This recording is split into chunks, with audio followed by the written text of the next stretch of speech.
Welcome in to Stop the Takes. Dakota and Austin here, live on YouTube. I say that just so people who watch this after the fact know that we do go live on YouTube because We nobody's do. here right now. But we go live on YouTube, letting the fans know when you stumble across this that you can see us doing these shows live and interact with us. We made it through week one of the NFL, Austin, and we are now into week two. But to wrap up, put a bow on week one, we have some takes. You know, this show is built on the idea of stopping them. We have some that are hot, some that are maybe a bit more lukewarm, but a handful of things to kind of go over and then lead us into our picks against the spread. We won't do what we did last time, you know, our last Thursday show where we did like a full preview. Won't be doing that as consistently unless people demand it. But Y'all demand it, we'll do it. But without we'll come back to without the demand. Exactly. The recaps was a lot more fun and a lot more, interaction and traction there. So love doing the recaps. Previews are a little bit tougher. So we'll just be doing our picks. But yeah, how we doing, man?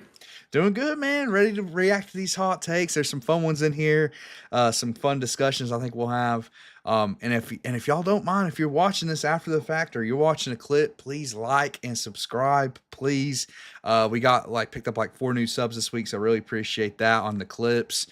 Some of the interaction we've gotten on the clips. And like Dakota said, if y'all ever watch after the fact, join us live. We're live Thursdays at 7. And then I think we're going to do Monday nights for here on out for this season. So for our review show. So yeah, man, ready to get into today and make some picks and react to some hot takes. Yes, sir. And I will go ahead and do mini housekeeping thing that I think we'll be probably doing Monday morning next week. I will be on vacation, but we'll still be doing the Monday morning. We'll get that recap show in, and then we may not have a Thursday show next week. So you'll be able to catch us the week after. But still should be doing the recap, but it'll probably be Monday morning if you do want to join in live. So, all right, our first clip is not actually NFL related. We do focus primarily on the NFL, but we want to cover all things football for the most part. So our first one is, I'm sure a lot of people have already seen it, an AP voter, Haley Sawyer, who, got criticized for her AP ballot, and then gave an interesting response. Yes. After, yeah. And remember, she got criticized because after USF had beat Florida, she still had Florida ranked above them. Actually moved them up 2 spots, if I'm not mistaken, yes. Dakota. So yeah, let's watch this clip. Here's what my votes are and what my process is. I wake up early in the morning after covering a game late in the night before. Don't want to go too much into my process or logic, but I will say I appreciate everybody's interaction on social media and all of your feedback.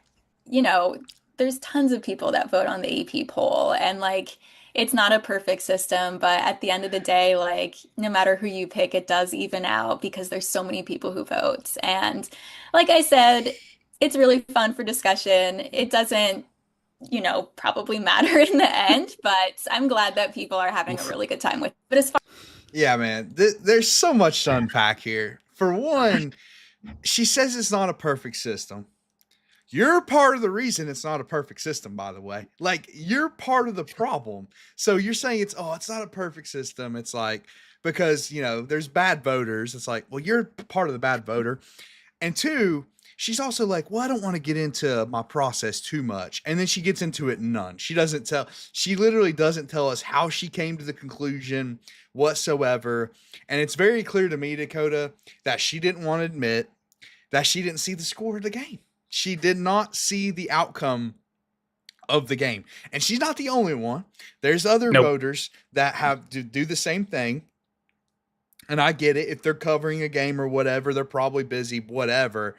But dude, if you get an AP vote, then you should at the very least, look at the results of the game. At the very least. Yeah, it's not asking for a lot to just go look at the box scores. Hop on the ESPN app, especially since you're looking at the top 25 as what you're voting on, and just scroll through the results. They make it easy for you to do that on the ESPN app. Yes. And it's asinine to me because this is part of your job of doing this. And just imagining if people in their day-to-day life took their job this unseriously. I know. Sorry, boss, I didn't do any crunching on numbers. I have no idea what our quarter projections look like. I'm just going to make something up and let you know. We'll see what happens. Or imagine blue collar jobs, dude. Like you go to build a bridge. It's like, well, like the numbers on the bridge, how we construct it probably doesn't matter that much. Like it's not a perfect system. We'll just throw something up. You know what I'm saying? The like, architect is like, I'm not gonna get into details on how this is all gonna work.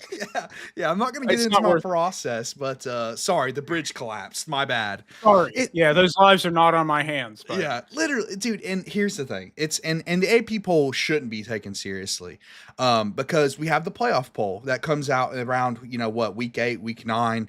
They start doing playoff rankings, and I think for the most part, the AP poll doesn't impact that. But it's not zero. It doesn't impact it a zero amount, especially when we're talking about teams that the playoff committee, like they rank 1 through 25, and you can't watch all 25 of those teams in a week. Especially when these dudes, I mean, we've seen the playoff committee actually watch games, Dakota. It's they're sitting around in chairs, like most of them don't even have notepads. They're drinking drinks. Like it's a pretty relaxed group of guys watching these games.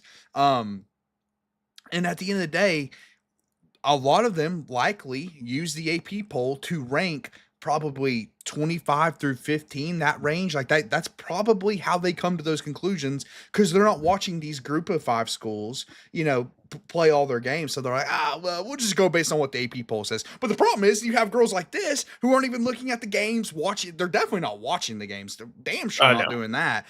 They can't even look at the score results to get their poll in, man. So it's a very flawed system at the moment. And it's a massive problem, man. And it sucks because, like, to your point, the CFP poll matters the most in the end, and they definitely don't rely on the AP poll. We've seen that in the past where, like, teams move pretty drastically. But a lot of the season is kind of predicated on these polls and the AP voters, and the entire narrative of your resume is also built off of it, because a lot of the narrative comes on later of how many ranked wins do you have and things like that, which is directly because of this. To say that it doesn't matter in the end is the thing that bothers me, because it's like you're being criticized for something very valid, and then to just claim that your process doesn't matter is kind of invalidating your entire opinion and vote to a degree. There's also, and she's not even the only one that we were going to call out this week, because there's 2 other instances that are also worth noting. One is Koki Riley, that moved. He has Alabama 2 spots ahead of Florida State, which that thing always irritates me when teams, especially when a team already has a loss. If you've played head to head, there's absolutely no reason they shouldn't be ahead of them. Well, especially 2 touchdown victory head to head. Exactly. And then Florida is 5 spots ahead of South Florida, which is insane. When it'd be different if Florida had lost that game, like at a neutral site or on the road, but they lost in Gainesville to that team. You are worse. It wasn't controversial either. I mean, it wasn't like a controversial victory. And to have that's a huge problem. That's just corruption to me, because this chick didn't look at the scores. She didn't have South Florida ranked at all. She genuinely didn't look at the scores, which you could say that's worse. Mm-hmm. I could hear that. But if you have South Florida ranked below Florida at this point, that, like, how do you justify that whatsoever? Unless that guy has South Florida ranked after last week, the Boise State victory, then I'd have to go back and look at that retrospectively. But because that just tells me there's another guy or another person in the AP poll that, again, doesn't even check the scores before they put in their poll. Which is a huge problem, man. And yeah, you can't say it doesn't matter when you're a part of the AP poll. Like, shouldn't you? And dude, it's supposed to be, to me, it's supposed to be at least a little bit of an honor to vote in this poll, man. I mean, the AP poll for 100+ years of college football decided the national champion in the sport. That's what the AP poll did. But now it's like, oh, now that we have a playoff poll, like we're supposed to just completely not take it seriously. And it also makes you think back in the day how much of those people actually took it seriously. But yeah, man, I mean, you can't be on the AP poll and just say, oh, it just doesn't matter. And that's a really good point too, because it's like you have access to more information than any AP voter has ever had at one time. Like literally more than anyone. Most accessible. Yes, and it takes pretty much no effort to go look at these things. And the other one that I want to call out, and unfortunately I don't have the exact voter. I think they were I don't remember what the affiliation was, but I couldn't find the tweet. I didn't bookmark it. But another voter, I think they just I think they just take their job so unseriously that 1 week between the first 3 weeks of week 0, 1, and 2, that they just completely left South Carolina off of it on accident 1 week. And then decided to put them back at like 13. And then they also moved Notre Dame up 3 spots from a bye week, which is just always a fascinating thing to do. Yeah, it's one of those things, man. It's like you can't forget to put someone in. Like, come on, dude. Like, I don't know, man. It feels like a lot of these people spend absolutely no time on it whatsoever. They're just, oh man, I gotta fill up my AP poll ballot so I can keep it and put it in my Twitter bio and then blah blah blah, and hopefully nobody notices. But people are noticing, man. The people are posting this every week, and they're looking at the polls and see this discrepancies. But in general, even if they looked at the scores and watched the games, AP pollsters have a really bad problem with getting rid of their priors from the start of the season, Dakota. They're first of all, the preseason AP poll should mean absolutely nothing on the second AP poll. Okay, nothing. It should mean nothing whatsoever, and it does. That's the problem. They let it keep meaning something. That's why Alabama's ranked. You would never rank a team for losing to a 2-10 team the year prior, right? Florida State went 2-10 last year, and beating ULM. That resume would never get you ranked. But since their priors on Alabama is, well, it's Alabama and they must have all these great players, they have them ranked still, even though they probably shouldn't be. And that's a big problem with the AP poll as well. And honestly, probably the playoff committee. And another really good point there, because it also, in the inverse of that, overinflates somebody else's ranking because of that. Because now Florida State is a top 10 team, which is insane because it's based purely on the prior of what people thought of Alabama. And then it causes them to just suddenly shoot up into the top 10, which, again, changes things down the line. And yeah, it's a fundamental issue with the AP poll, and I like what we got with Texas, Ohio State, of this idea of a top 3 matchup in week 1. But to be honest, the solution may genuinely just be do the rankings after the first week to rank them. Yeah, to rank them. Or honestly, I would be totally fine with the AP poll not existing. I think it would be better for the sport. That's true. I mean, I'm not even kidding. Like, just give us the playoff rankings, and because, to your point, it wouldn't be a problem when the playoff committee is sitting here saying, well, they have 6 ranked wins. It's like, well, did you hear the AP poll voter say that she doesn't care about the AP poll? Like, don't use those ranked wins as like a badge of honor when the AP pollsters don't even care about the poll. Yeah, I do wonder, it's one of the areas where we could go back to a BCS format of like when the BCS poll, which I know is flawed in terms of like how much the FPI played a role in that. But to be fair, go back to that rather than relying on the AP is what we take for the truth of the rankings. And yeah, there's a fundamental issue with the AP when it comes to voting on college football and all of these things. And I do think it's going to get worse in terms of people are going to start scrutinizing it more, because like the Reddit CFB account on Twitter, they'd post the full list every week. So if you ever want to see it, go follow Reddit CFB account. They post everybody's ballot 1 through 25, and there are some crazy things on there when you start looking through them. Oh, it's ridiculous, man. And people should be criticized for these polls because they matter enough, which I wish it didn't matter at all. They matter enough to, you have to at least look at the scores of the games, man, and take it somewhat seriously instead of laughing, not giving us your process. The process was nothing. The process was, well, Florida probably beat South Florida, so we'll just move them up. We can't even look at the ESPN app for 3 seconds. And you know what part of the problem is too? A lot of these voters impact individual awards as well, dude. A lot of these people are the same people that vote on like really important individual awards.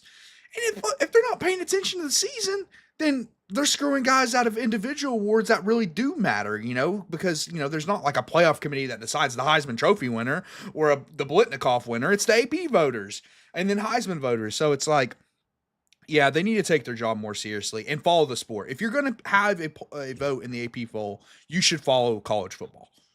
No, it's asking way too much. But honestly, I think that's a good point too on the award stuff of why we've seen a lot of unanimous and like less people be one off. It's because of the like group think there, where a lot of them aren't actually watching to form their own opinion and are just letting the mold of like the narrative drive it. And then we have our guy Sam at Check the Mic, who was the lone wolf in that when sure. James Daniels with Rookie of the Year. So yeah. It's also just a plague. I mean, it's like you see these things all the time now with Stephen A. Smith playing solitaire at the finals and stuff. Like even just beyond AP now, like when your job is to follow sports and you don't take it serious enough that you're not even watching the thing you're directly in front of is just crazy to me. Yeah, especially when you have Stephen A. Smith money too. Like the least you can do is watch the NBA Finals game. That's a close game. Like, give me a break. That's in front of you. Oh man. All right, let's move on now let's get into a Colin Coward, who's probably going to show up on this segment quite a bit. We got him a couple times on here. Yeah, let's start with the Packers. So the Packers, beat the Lions very handedly, but he had an immediate overreaction to that result. Green Bay looked different, folks. It is official. Let me overreact. Green Bay's winning that division. I don't need to watch Vikings-Bears tonight, and I do not need to see the Lions again. Adding Micah, played less than half the snaps, is different. Between Matt LaFleur and Jordan Love and that run game and Rashawn Gary and Micah, this is the best-looking Packer team I have seen since Aaron Rodgers in his prime. That defense was flying all over the field. Hyper-aggressive. And Micah Parsons already making an impact, creating more space and better matchups for the guys around him. Kraft, the tight end's a stud. He's a Pro Bowler. He's going to be a great time. Green Bay was the best football team I watched all weekend. Listen, man, like, I agree. The Packers looked good, but this is what the hot take world is, man. Like, you have to take it to 100. He's not even willing to watch Bears Vikings on Monday Night Football before he declares the Packers the winner of that division and the best team in football, by the way. He also said they're the best team he watched all weekend, which, I mean, I don't necessarily disagree with that assessment if we're just talking week one, but that division is for sure still open, man. I mean, that's like the Packers still have to go to Detroit, and we don't really know what Detroit is. Like, they could still be just as good as last year, or at least close to as good. You're like, nope, Vikings Bears, it's not for me, man. Don't care what they look like whatsoever. It's like him just openly admitting not watching the games as well. So I respect that aspect. He's like, I will not be tuning in. No, I'm not going to bother. Catch me watching. No, but yeah, it's the Vikings Bears thing kills me because the Vikings literally went 13-4 last year, and I know they have a different quarterback, but like the roster and Kevin O'Connell to just completely discredit that aspect of it is wild to me. But overreacting to the fact that the Lions beat the Packers twice last year, we just ignore that doesn't matter anymore. And then it's like I don't disagree with part of this, like especially the Micah analysis of letting the other guys get an opportunity and whatnot, but to immediately jump to just be like essentially claiming them as the Super Bowl champions immediately, like division winner. Pretty much. It's crazy because like we have seen 1 week of football. And think about how different the first few weeks to the middle to the late season look. Yep. Like 2 weeks in last year, the Saints look like the best team in football. And then they were picking top 10. So like it's just to react this way after 1 week is just insane.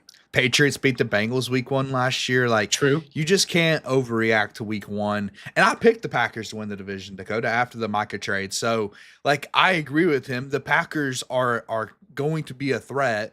But man, let's give it a little bit of time before we just write off the Lions and the Vikings after the way they looked coming back. Like, I'm pretty high on the Vikings as well. So, I mean, I think that division is still going to be, I mean, really 3 teams I think can win that division still. And it's not to discredit the Packers, right? But like, just give some credit to the teams in that division that are also really good, man. Like, yeah, exactly. So I would love to. I'm not. I have no horse in the race tonight, but like, I do want to know what his take is going to be if they lose to the Commanders tonight. Is it just the Commanders are Super Bowl champs? Then just go ahead and crown them because they beat the Packers in Lambeau. Like, I will say though, if they beat the Packers or if they beat the Commanders tonight, it's going to be interesting, especially to see how that defense plays. I'm not going to declare them Super Bowl champions, but it is going to be interesting to see. Yeah, exactly. Well, that's how you make it in the hot take world, man. You got to just declarative statements no matter what, and then just change it week to week. Exactly. It's a declarative for as long as it's true or kind of true, and then you just bail on it completely. Yeah, exactly. Never bring it up again. Hide it in archives. Exactly. It didn't happen.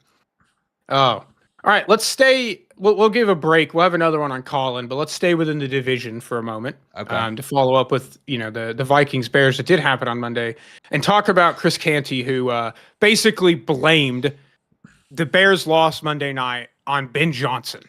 He's also making a name for himself in this hot take world. So we'll watch the clip. Nobody is talking about how Ben Johnson sliding over from coordinator to head coach had some growing pains last night. Yeah. Nobody's talking about that now because Ben Johnson, we thought he had it all figured out in the first quarter when they were on script through the first 15. But what he didn't realize was Brian Flores was playing chess, not checkers. That's right. Okay? In the long game. Exactly. Because in the first quarter, guess what? Brian Flores only sent one blitz toward Caleb Williams on all those dropbacks. One blitz. Yeah. In the remainder of the game, Brian Flores blitzed him 14 times. That's right. The blitz rate went from 29% to 44% from the first half to the second half. And Ben Johnson did not have a counterpunch to the adjustments that B-Flow made. Correct. And then also, another thing, the gap at the end of the game with Cairo Santos kicking the ball in the end zone and letting them return it and not getting a 2-minute warning as a timeout. That's right. You got to kick the damn ball out of bounds. That's on the head coach.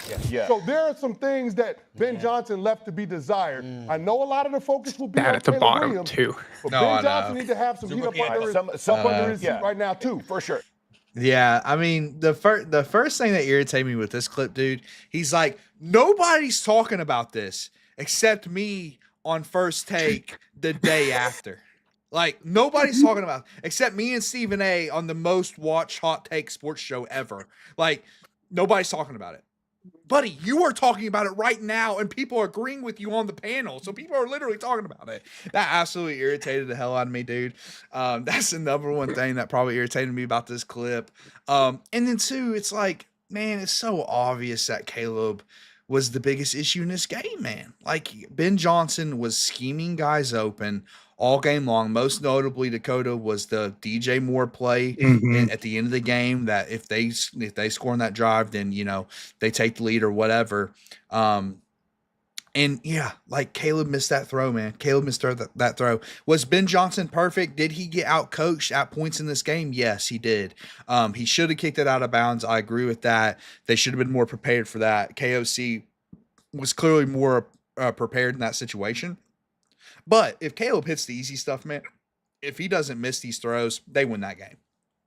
Yeah, it is hilarious to be talking about how it's Ben Johnson's fault with the stat at the bottom about Caleb Williams being so inaccurate. And it's like, well, that's somehow the quarterback's fault because accuracy is beyond the scheme, right? The accuracy is, can you throw on target? Yeah. Because Cam Ward is actually, compare it to that. He had like the tightest window throws this week, but the accuracy was still high. So like, it doesn't matter how open the guy is. And yeah, the DJ Moore play is the easiest one to point to because it was essentially a slot fade that was, I think they were in cover 2 and essentially didn't come over top quick enough. And he saw it too late for one, because he threw it. He did try to get in there, missed wildly, but if he had thrown it earlier, he would have walked in for a touchdown. He would have walked in, but he could also, even if when he threw it late, he still could have hit him. He still had him. Like, he still had him. And I know I think the safety was starting to break on DJ Moore at that point, but I mean, he could have still at least got a first down, kept that drive going, got them in scoring position. And that's just one play, but it wasn't just that one play, Dakota. Like you said, he was pointing to the stats. It was one of the most inaccurate quarterback performances of the week. First Take is literally showing that on the ticker, which is very ironic. Which just kills me. And listen, I still don't know if Ben Johnson is going to be a good head coach or not. We don't know. But that jury is very much still out. And I think if we're giving, like, we always talk about like a credit pie as far as like who's to blame for the offense looking good. Well, in this situation, if we're talking about the blame pie, I think more blame goes on Caleb in this game. And I think that's pretty obvious. Was Ben Johnson perfect? No, but more blame goes on Caleb, in my opinion. Yeah, and it's like back to the absolutist stuff where it's just all in on one or another, where everything is more nuanced than that. But to your point, they picked the wrong side, in my opinion, still, because guys were open. The all 22, there was multiple people who have posted clips of the all 22 with throws from Caleb's perspective and just how ridiculous some of those were in the second half, specifically of when they were trying to either continue to put the game away or come back after McCarthy had led the comeback, and he was just missing throws that were there. The guys were open, they were, and he was missing them. Yeah, man, it's weird, dude. Like, he didn't have a lot of these issues in college, and like the accuracy issues, but like, we were talking like just a couple weeks ago about him missing these throws in camp and training camp, and that the little, what do you call that thing with the nets? That passing net or whatever. Net? Just throwing net. And he missed all 3 or 4 of the targets or whatever. And I'm sitting on the show. I'm like, I'm not gonna overreact to Caleb missing the throwing nets. But at this point, dude, it's tough, man. Like, we have a lot of evidence, NFL evidence now, of Caleb just being inconsistent with his accuracy. So going to be curious to see how Ben Johnson can clean that up, and see if they can get it together, because I mean, they had this game in hand, dude. They had that Vikings game in hand and just let it slip. So yeah, and it will be curious to see if he just keeps getting blamed if Caleb doesn't play well, because Shane Waldron did pretty much take all of the blame last year for Caleb's play. True. Like, remember, he got fired for it, and then Eberflus was blamed. So, like, I if the consistency thing, I think Caleb will take the blame this time, just because like people, just saw what Ben Johnson did with the Lions, and I think, and people see Caleb's playing bad. I mean, I guess to Chris Canty's point, nobody's talking about it except him and Stephen A. But like, most people are blaming Caleb for this. People that are or putting most of the blame on Caleb, because not all of the blame. Because listen, the defense, nobody's talking about, if we're really being honest, nobody actually is talking about the Bears defense and their collapse and letting JJ McCarthy go down the field 3 drives in a row and score 3 touchdowns in a row. Nobody's actually talking about that except for me right now and Stuff the Takes. So I'm doing the same thing Chris Canty's doing. But yeah, but anyway, what a comeback from JJ. I'm honestly surprised you didn't bring me a JJ McCarthy hot take today, dude, to be honest with you. I don't have one later. I did not find any. Actually, to be honest, the hot take may just be the NFL voting him the offensive player of the week for the NFC. That could be it enough. Very good point. I got to give from the onside kick or lack of and kicking out of bounds thing, Ben Johnson does deserve the blame for that. And, I was watching Peyton talk about it, and he was just like freaking out about it. And it's like, it's true. In that situation, it's like they didn't think about the fact that even if they kicked it into the end zone, the Vikings could just take it out. Yeah. So it was either you had to kick it out of bounds, or at that point too, it's like you could just still try the onside kick at that point too. Yeah. But one of those were really your only 2 options. So they did botch that portion. Kicking it out of bounds was probably your best chance, because the onside kick is like a 5% chance at this point or less. Yeah. And they're almost already at that point. Yeah, exactly. So, the onside kick was it was your second best option though. Your worst option was trying to kick it in the end zone, and of course KOC is going to tell his guy to run it out to get it past the 2-minute warning. But yeah, that's where I don't know. Like, I give first of all, it's his first game as an NFL head coach, so you got to give him a little bit of slack for that. But 2, it's like, that's why you need guys on the staff that have these situations down to tell them, hey, like, we need to kick this out of bounds, because they're just going to run it out, Yeah, it's like they can just run it, coach. Yeah, if he catches it, he's allowed to still do it, even if you don't want him to.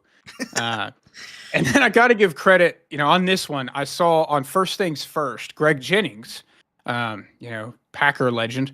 Yeah. He actually just had a pretty good breakdown, to be honest. That was just good analysis, where he was like, Caleb is exactly what went wrong, where he was kind of putting the blame where it was due in terms of seeing how schematically the game was unfolding and the throws that were missed down the road. So got to give Greg Jennings a shout out on the opposite of being on the hot take segment of doing a good job out there, man. Yeah, doing a good job, Greg. You're actually watching the tape instead of just getting on First Take and saying no one's talking about it except us all day for 3 hours. That makes no sense, man. Come on, Chris Canty, keep your crap together. Get it together, man. All right, so we got 2 left here. Let's move on to Colin Coward's next one, which this is one of those lukewarm ones, because I think we're gonna have a good discussion on this, because it just sparks a conversation around your expectation at quarterback play and how the rosters have been built for the Bills. So Let's play that one. Allen, they put the cape on him. He had more passing yards in the fourth quarter last night than half the league had this weekend. I have never seen, including Patrick Mahomes, a quarterback with this much velocity, this much power. I still don't like the way the Bills are overly reliant on him. Buffalo had to come back under 4 minutes, 15 down. The Bills have one route to win huge games. Josh Allen has to do that. And I think last night was unquestionably his greatest performance. And he's got about 12 like this. I thought it was the best one. Josh. And yeah, so first of all, he's right. Josh Allen had an amazing performance, and they absolutely said, hey, Josh, we're down 15 against the Ravens. Can you bring us back? And he's also right. Josh Allen is probably, well, he didn't say this, but he's probably one of 4 quarterbacks, maybe 3 quarterbacks that can make this happen. However, I will say that for one, I think he's overstating how much the Bills have relied on him as of recent, because a couple of years ago, yes, I think the Bills, especially in big games, would say, Josh Allen, save us. Last year in the playoffs, I don't think they were really doing that all that much, especially in the Ravens game in the playoffs. Yeah. I don't think they really did that. But yeah, I mean, listen, overall, I agree with him. It's like, yeah, Josh Allen's awesome. Like that's the point. Yeah, Josh Allen is pretty good. Yeah, and I think my only thing with this when I first heard it is just that, like, I feel like he's underselling the idea that because you have Josh Allen, it's a blessing to have him to be able to win in these situations, because most teams don't have somebody they can be reliant on to go win. And I don't disagree to your point too. Like, they were overly reliant at one point. It was literally, if Josh Allen doesn't win this game for us, we're screwed. But to your point, like against the Ravens in the playoffs last year, and really just last season, I mean, their defense has been good, especially in certain games. But like, to basically say that it comes down to him to win big games, most games, big games do come down to if your quarterback plays well. And if you are down, you know, to say that basically you should never be down. Like, he was basically saying, it was up to Josh Allen to come back from 15 down. It's like, well, yeah, that's how most comebacks work. A great quarterback can lead a comeback to win the game. Yeah, so I think I get what you're getting at. He talked about it like it's a negative, but it's really a positive. Right. It's like how many teams have a guy that can do that? It's the Bills, maybe the Ravens, even though they like to blow these leads more than anyone. Yeah. And then like the Chiefs and Mahomes, and then like maybe the Bengals, but they don't really have the defense to do that, to help them in these situations, because the Bills defense do deserve credit for that comeback as well.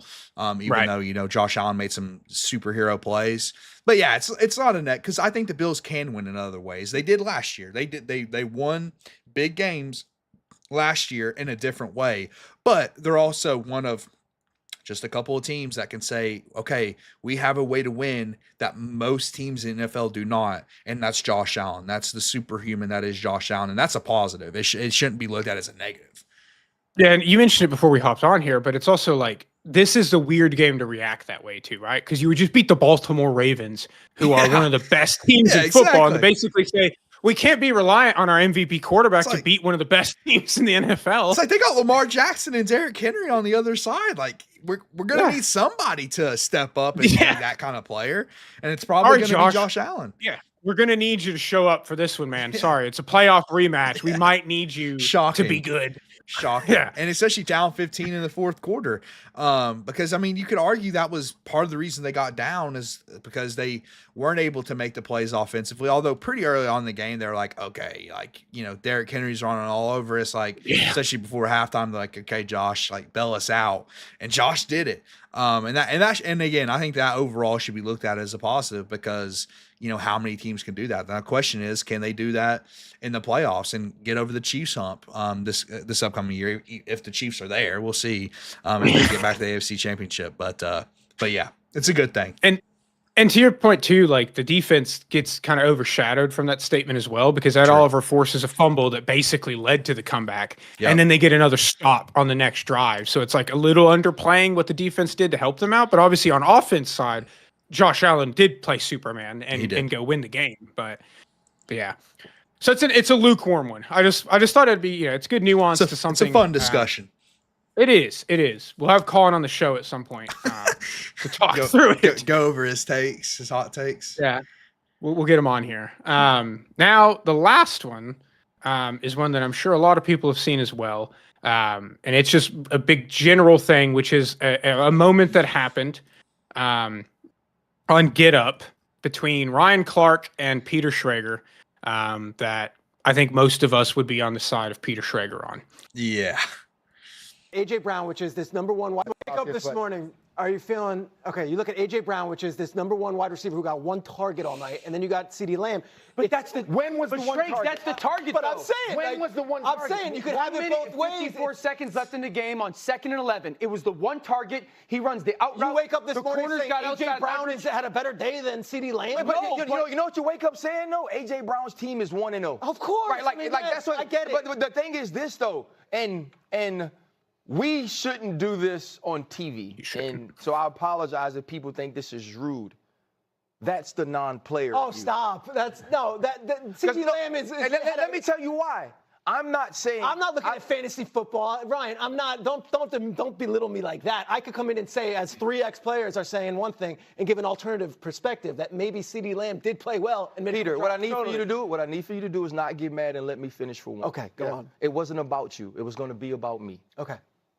As a player, I can't speak for CeeDee Lamb. I'm speaking for me.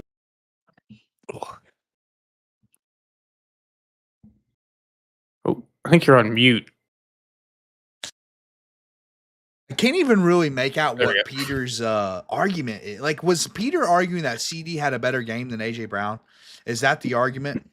I'm assuming. I think I don't know if it was specifically that or that CD. Maybe it was that, but that CD did still have a decent game. Or I think it may have just been him outperforming AJ, which it's obvious. Like, duh. Like, come on. So even if he dropped passes, a couple things that irritates me about this. For one, Ryan Clark's like, well, the Eagles are 1-0. Like, okay, but if we're talking, which from the context of the clip, it seems like we're talking about individual player performances. And if we're talking about individual player performances, A.J. Brown's one catch and the Eagles winning has very little correlation with each other. Like, and he's, I mean, during they're interviewing AJ. I just saw an interview with AJ in his locker, and he was not happy about getting one catch. Like, he was not, I don't think he gives a rat's ass that they're 1-0, by the way. I don't think he cares. So, like, that's one thing that irritates me with this clip. The other thing that irritates me is, like, Ryan Clark is like, that's the non-player in you. But then Peter gets upset, and then Ryan Clark was like, Ryan, Peter, I wasn't going to make it about you. I was going to make it about me. It's like, dude, what? You just You've already insulted the man. You already insulted him. What are you talking about? That makes no sense. And am I shocked that Ryan Clark's trying to make an argument about himself? No. But it's also like, dude, you literally just called the guy out, and then you're like, oh, I wasn't even going to say anything bad about you. You already did. Yeah, I kind of wish he had just responded with like, "That's the CTE in you." Because the takes, it's such a, and the funny part is him leading with, we shouldn't do this on the show right now, and then proceeds to just do it. And then he does it, knowing the exact repercussions that doing something like that could have. Which, to be honest, ended up being a net positive because a lot of people came to defend him, and then you got the ESPN. Mandated apology tweet from Ryan Clark later that night of him being like, sorry, I'm not admitting it, but I had to do this to keep my job. Yeah, exactly. It's so belittling to Peter Schrager, who has been fantastic on NFL Network before the recent kind of combining. I always loved watching him on Good Morning Football, and somebody had a really good comment to this that's like, Ryan Clark is behind that desk because he's a player. Yes. But Peter Schrager had to earn his spot behind that desk, which I think says a lot in this context. Yeah, man, I love that comment that you sent me because I mean he's 100% correct. The person that made that point is 100% correct. And listen, the thing that irritates me about ESPN, Dakota, is that for one, I'll say this: if it's just all about rage bait, and that's all it is these days, which is just like feels like you're just selling your soul if that's what it is. Yeah. If it's completely not about covering sports anymore, and it's all about engagement on social media in the form of raging, like making people rage, then okay, fine. Like if you completely sold out, whatever. But people avoid ESPN specifically because of Ryan Clark, dude. Like people do not want to see him on television. They just don't, man. They don't. He's not a good analyst, and he also gets weird with some arguments. I'll just leave it at that. He brings things into arguments that get weird sometimes, and it's not about sports all the time. And just like this, it's like we're not talking about the game. He's belittling a guy who does nothing but study football, by the way, and knows ball. Like Peter Schrager knows And works ball, hard. works extremely hard, and he's connected with the NFL because he's a reporter. So this is a guy that knows ball. You're belittling him because, oh, you didn't have the God-given athleticism that I had to get to the league and play in the league. So you can't talk about the game. Like, that is such an idiotic point on so many levels. First of all, some of the best coaches ever, in fact, most of the best coaches ever, never played. And I have a theory behind that, by the way. And I'll go ahead and throw it out there.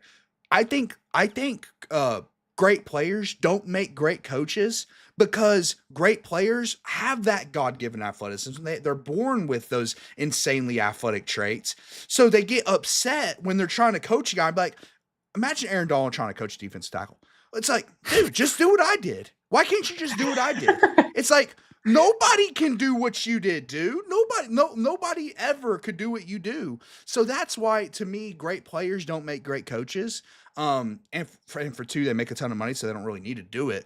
But point being is, man, like people that don't play at the highest level can still talk ball, man, and still know the game and study the game. And some of the dumbest football players, and I'll call out one, Taylor Lewan, a really dumb football player, thinks the game is so tough to understand that people like PFF just can't possibly understand what a gap run scheme is. They just can't possibly fathom what a zone run scheme is. Like, they can't grade my play because they can't understand it. It's like, buddy, Taylor, if you can understand it, anybody can understand it, dude.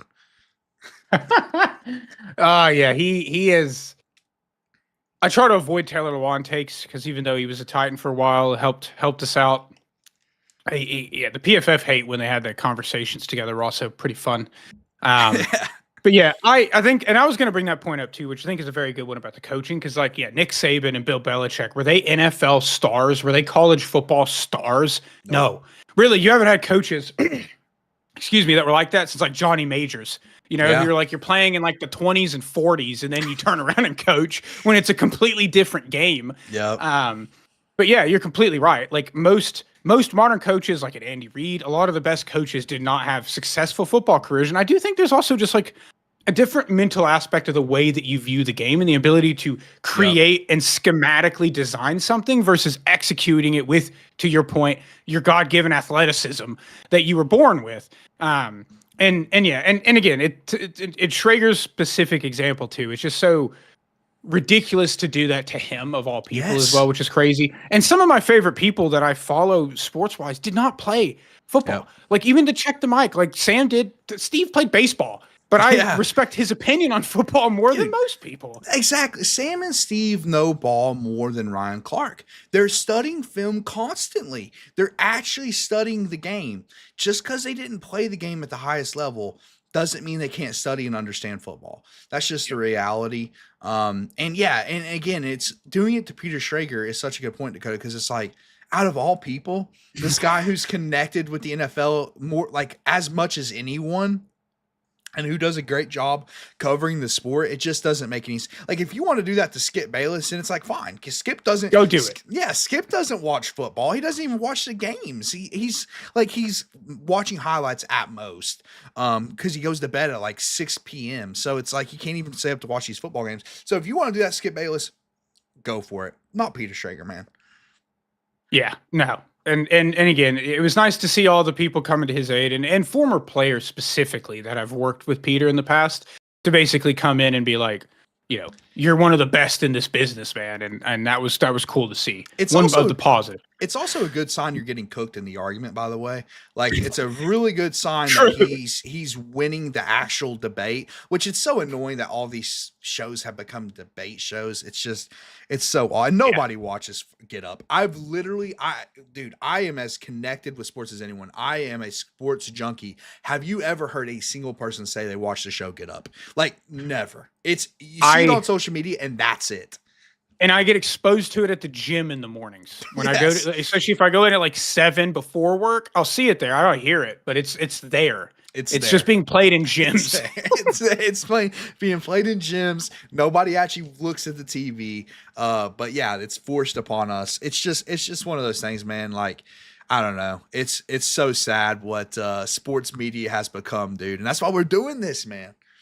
Exactly. In this segment, hopefully we'll get some comments, feedback, so let us know what you think about this, because that is what the show is built on, is what to talk ball, but also combating this stuff, man, because it's exhausting. It's exhausting to every day scroll through social media and just see nothing but the most asinine takes on sports at any given moment, rather than just conversation or nuance. It's all extreme, and it's exhausting, man. So to continue that, I got at least one thing. We may do the other one. We were trying to get through our picks after this, so we may just do this one. But I have another call-in one that I don't know if you saw this. Okay. So I'm going to throw it at you now. He immediately, after a disappointing week 1 for AJ Brown, is saying keep your eye on Philadelphia and AJ, and if he gets traded. Yeah, I you did send me that, and I did see it. And it, listen, could I see AJ Brown wanting out of Philadelphia? I mean, he's already pissed he didn't get more targets. They try to sit him down and explain to him, hey, dude, like, we won, you did good. And AJ Brown's like, I'm not about participation trophies. Like, and that, hey, listen, that goes to my wide receiver 1 theory. We want a diva. We want a guy wanting more targets. But listen, I think Philadelphia is not the kind of team that should be selling at the deadline. That's my big thing. It's like, they're trying to win a Super Bowl, and there's going to be games, which this is what irritates me. This is the overreaction week 1 in it.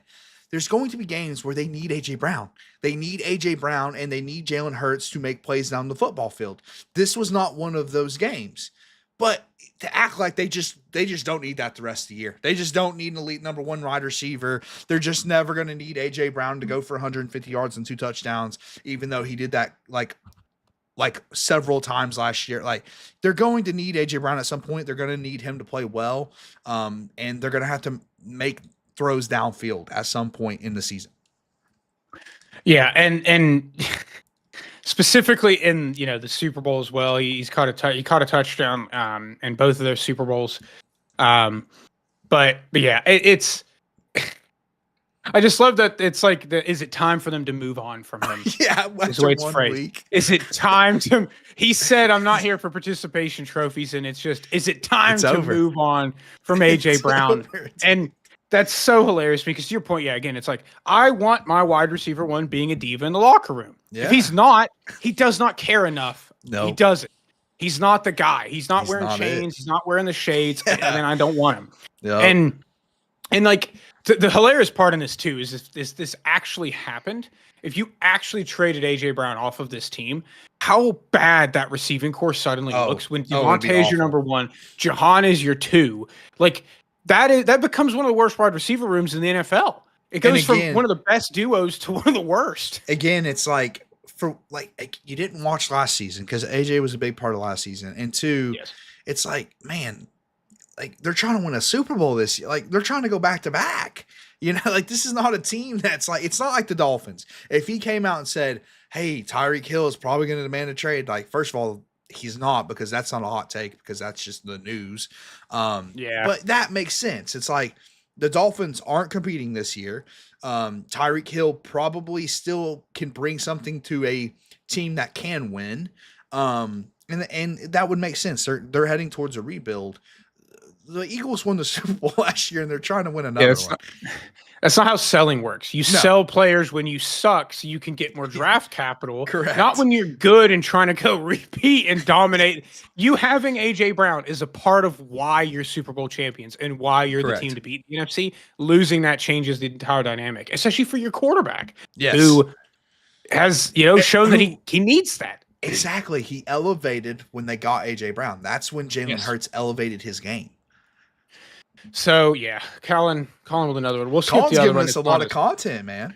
Oh, he will. Oh, he will continue to. We didn't have any Stephen A content on this one, so Which is shocking. That'll be coming. Yeah, that'll be coming for sure. It'll be coming.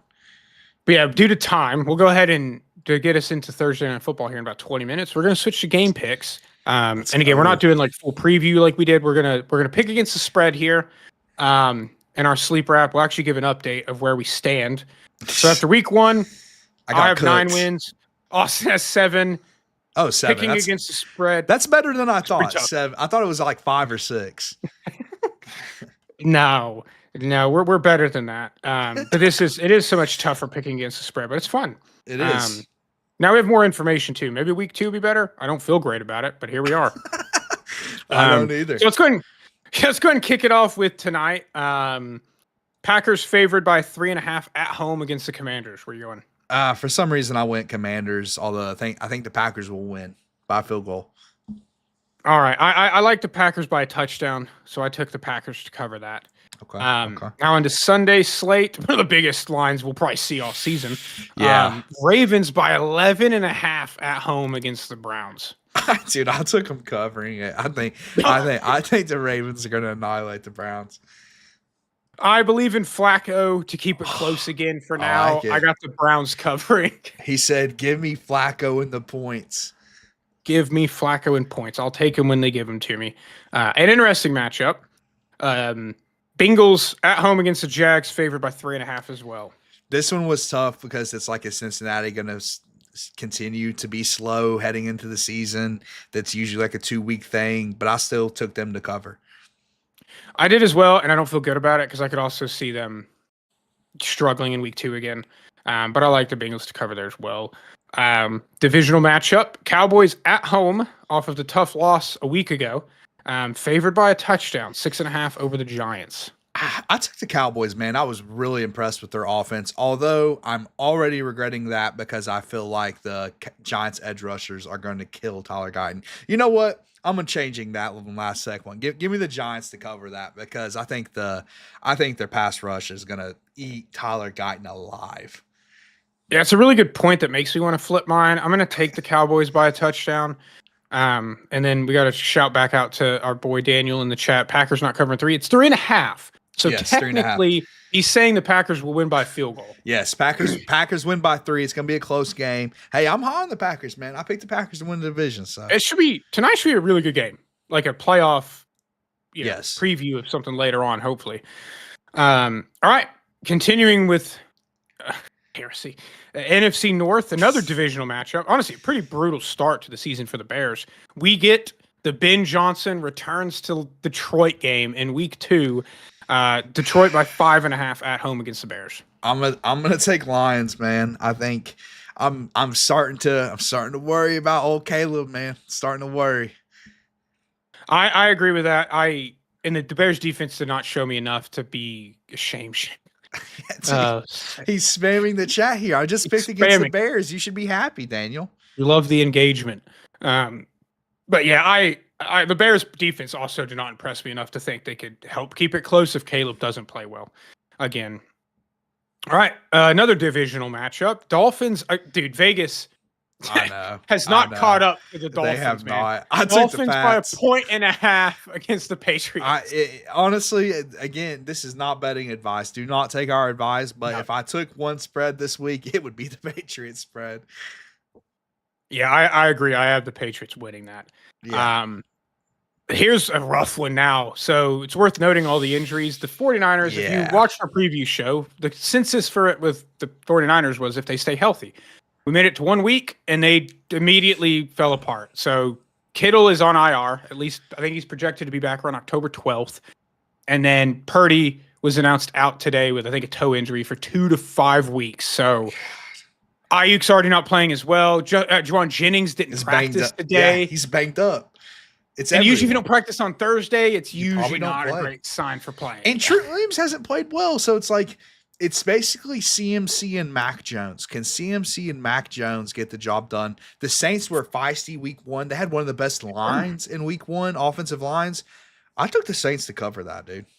Yeah, 4.5 is what the 49ers cover by, and I took it as well. We'll see if, Kyle Shanahan finally gets the Mac Jones tape he's been asking for. So we'll see. But yeah, I like the Saints to cover that. Even if they lose by a field goal, I think they'll keep it close because of the amount of injuries that the 49ers have. A lot of divisional matchups this week. Jets at home, Bills favored by 7.5 on the road there. This feels like a bit of an overreaction line to the Jets in week 1. Like, this feels like a line that could have been close to 14 points in like week 8, to be honest. I took the Bills to cover. I think they'll take care of business. I went with the Jets to keep it within a touchdown. That's fair. Maybe some late heroic cover for me. Some back. But assuming Fields plays the same way and the offense can, but we'll see, because they did it against good defense. Hopefully, I get at least another week out of Fields of playing well. And the Ed Oliver injury, worth noting too. Ed Oliver's seen in a boot, which is tragic because he had an incredible start to the season. We're one game in. We're not going to make the hot takes of defensive player of the year and stuff, but like, he had a really high PFF grade and was a big part of that win. So missing him will be brutal. All right, let's move on. Pittsburgh favored by 3.5 at home against Seattle. I took Seattle. I'm taking Seattle to win, if I'm not mistaken. I'll have to check my pick and the our other one, but yeah, I think Seattle's going to win this game. I took them to cover as well. I think they could easily win it, but I like them to keep it within 3 at the very least. There, I think it could be. Yeah, I that should be a very close game, and the Seahawks defense will make sure it stays close. I do not believe in the Jets-Steelers game week 1. I think that was a weird outcome. Fever dream. It did not happen. I do not believe in those two offenses looking that good the rest of the year. That's a fair assessment. Here's another really easy one. Rams visiting the Titans and only favored by 5.5. I was shocked by this line, dude. Just from the offensive line perspective, I think they have no chance to stop this Rams defensive line. So I took the Rams to cover. Yeah, I agree. J.C. Latham is also out per himself today, saying he's not playing. Yeah, he's like, I'm not blocking Jared Verse, bud. He was like, I'm tapping out. I'm not bothering with that defensive front. Without him in there and how poorly Dan Moore played in week 1, poor Cam Ward. I know. Poor Cam Ward. All right, moving on to the 4:00 window now for Sunday. Cardinals favored by a touchdown at home against the Panthers. This also felt like a bit of an overreaction, but the sad thing is I still took the Cardinals because I think the Cardinals defense is actually kind of vicious. So, and again, dude, Bryce. Like my Caleb worry meter is pretty high, but my Bryce worry meter is like through the roof. So I'm gonna take Cardinals to cover that. I'm taking the Panthers to keep it within 6. Maybe it's like a 24-20 game. The thing that does worry me though is how bad their run defense looked in week 1. That if James Conner and how Trey Benson looked with Kyler, they may just be able to run all over them. So we will see. One of the better matchups of the week, Broncos. Favored by a field goal, 2.5 on the road in Indianapolis. Yeah, I was honestly like, I think this is also, they're giving the Colts credit after week 1 because I think this line would have been higher to start the year.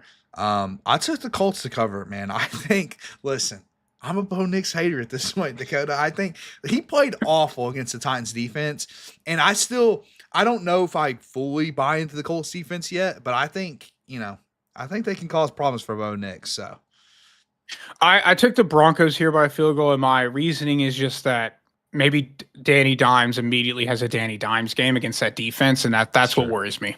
That's fair. What worries me. That's fair. I think our offensive line will do a better job than the Titans, but that defense for sure is really good. Yeah, this should be a fantastic game though. Another potential playoff thing in the future. Who knows? And then one of the best games of the weekend that's at 4:25.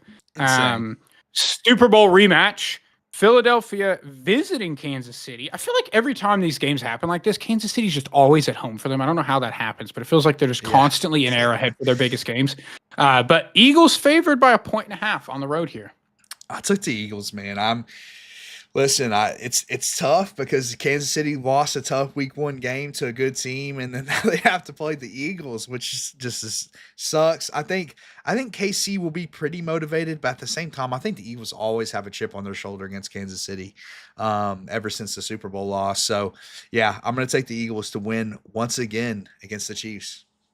Yeah, and I do as well. And now I'm remembering, wasn't the last game literally an Arrowhead with Nick Sirianni walking off the field yelling at their fans? It's like, how do they get the home game every time? I don't know. I do. I just think they're a better football team right now. Oh, And yeah, I they're think they definitely are. better. And so, yeah, I like. It'd be a very interesting scenario if we're going into week 3 and the Chiefs are sitting at 0-2. They have like the Bengals start. That could be. I mean, could be genuinely detrimental to seeding later on in the season, especially if the Bills start 2-0. And yeah. All right, this is a really, really cool matchup on Sunday Night Football. It is. Falcons-Vikings, but it's a first-time rematch for Michael Penix and J.J. McCarthy. Vikings by 4.5 here. Yeah, I love the NFL's pushing the young quarterbacks. They're clearly trying to push those young guys. I think that's partly why J.J. McCarthy won that award that you referred to earlier. I took the Vikings, man. There's something about I'm not gonna lie. I've been getting a lot of J.J. McCarthy propaganda on my Twitter this week, so I'm gonna take the Vikings to win this game. Also, just think I think that Vikings defensive front's going to give the Falcons a ton of issues up front.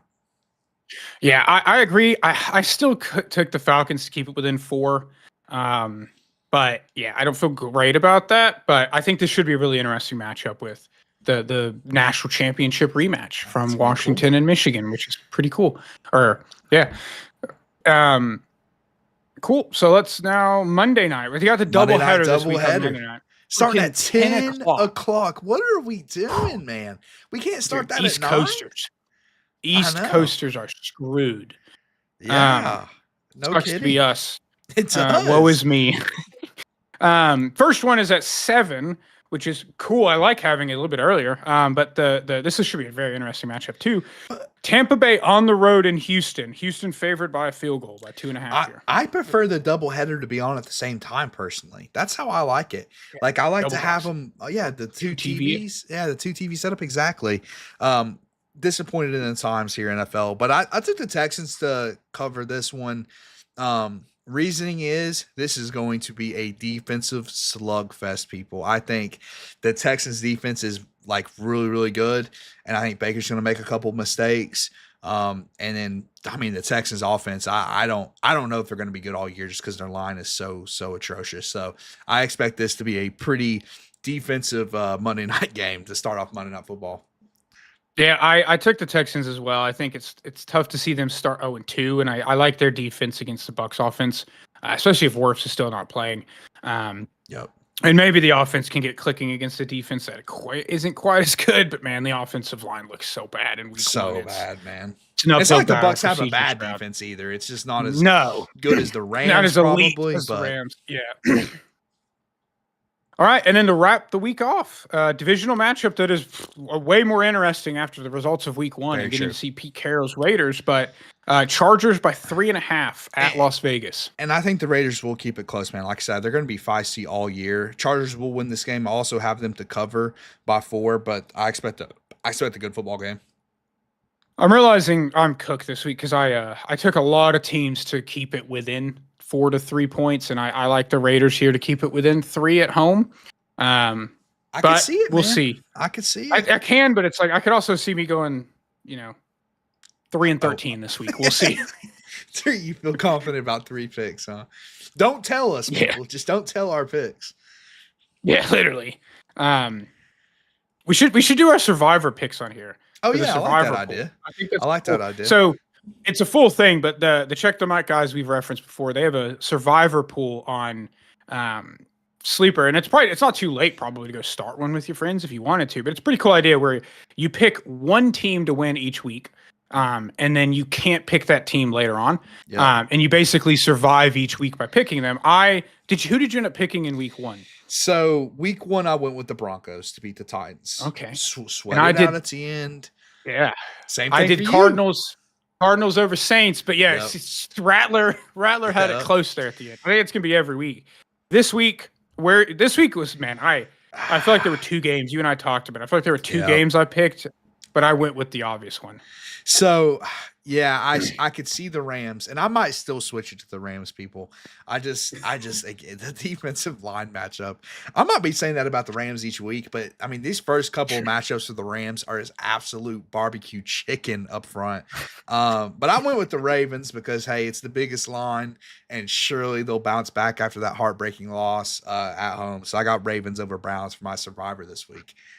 I picked it as well, and I did think Rams over Titans. The other one that I'm like, man, I wish the 49ers weren't playing the Saints this week because I'm like, with the injuries, I'd feel pretty confident if they were playing like the Seahawks or like something. That the other anyone else except the literally Saints. anyone else except the Saints. So yeah, I went with the Ravens as well. So when Joe Flacco breaks our hearts, and we're out in week 2. Hey, we'll at least feel good about it because Joe Flacco did it. I'll feel okay about that. That's fair. We'll continue to do these as long as we survive. So we'll see if it lasts another week or not. We'll keep everybody posted. Cool. All right.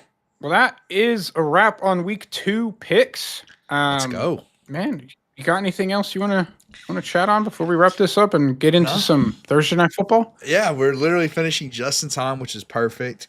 Couldn't have asked for better. Yeah, exactly. It was literally perfect. And it was a fun show, man. I say we keep doing this on Thursday. Just a nice, chill show. Do some little game picks and react to some hot takes. I like it. Yeah, a little bit less effort. Not gonna lie, we got to find the tapes and stuff. But like creating the graphics team and the clips team with all the recap stuff that we did, like it's a little bit easier to not have to put quite as much effort into this show until this is our day job, which it is not right now. Unless y'all subscribe, y'all gotta subscribe. True, like the video. You directly control that, and then maybe it could become our day job 5 years from now. Yeah, with our pace, maybe. Yeah, appreciate everybody that tuned in live and then that watched the video afterwards. We have seen, I got to shout it out because I usually look at the analytics stuff more, but I hopped in there and I saw like in the last 28 days, 96% of our watch hours were from unsubscribed people. So just hit that. People. You're watching it the full length. Hit the subscribe button. Come on, 96%. We got to at least bump that up to like 60%. Yeah. So if you watch it, we appreciate it. If you like the video, share it with your friends. We actually had a lot of shares on our stuff we posted on Facebook recently for some of the clips that we did, which was pretty cool to see. A little bit more team-specific content that'll come out as we clip some of the recap stuff. So you have that to look forward to if you do care more about your team. But yeah, we appreciate all the support nonetheless.